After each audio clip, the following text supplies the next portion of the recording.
মোদির মতন চোর বাটপার চিটার যারা আছে তোমাদের সামনে কখনোই আমরা মাথা নত করব না। মোদির মতন চোর বাটপার চিটার যারা আছে তারা যদি বাংলাদেশের মানুষের ক্ষেত্রে কোনো বাংলাদেশের অর্থনৈতিক রাজনীতি এবং সংস্কৃতি যদি চুরি করতে আসে, তাহলে আমরা 18 কোটি মানুষ ঐক্যবদ্ধ হয়ে তাদেরকে দৌড়ানি দিতে হবে, যাতে সাউথ এশিয়া থেকে তাদের গুলো নিশ্চিহ্ন হয়, সে ব্যবস্থা এই মানুষগুলো করতে হবে।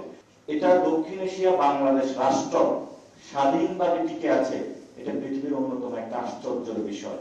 এখানে পাঞ্জাবি আছে, মারাঠা আছে, উর্দুর মধ্যে অনেকগুলা সম্প্রদায় আছে, তেলুগু আছে, কেউ কিন্তু স্বাধীনতা অর্জন করতে পারে নাই।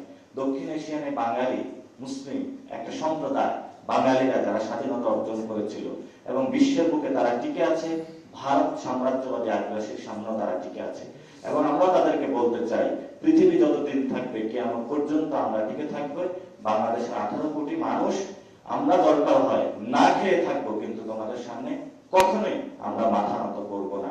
এটা আমরা অতীতেও বলেছিলাম, ভবিষ্যতেও বলবো, এবং আশা করি সরকার বাংলাদেশের এই পালস মানুষের যে জীবনের যে চাহিদা আকাঙ্ক্ষা সেটা বুঝেই রাজনীতির দিকে আগাবে এবং তাদের যে মার্কা হাওড়ের মধ্যে পানির নিচে তলিয়ে গিয়েছে সে মার্কা তারা উদ্ধার করে কৃষকদেরকে মুক্তি দিবে। এক বিএসএফ সদস্য বাংলাদেশে হলো গড়ি চুরি করতে এসেছে, তাকে হলো গ্রামবাসী ঐক্যবদ্ধ হলো ধাওয়া দিয়েছে। তো সামনেও যদি ভারতীয় এই ধরনের শুভেন্দু অধিকারী থেকে শুরু করে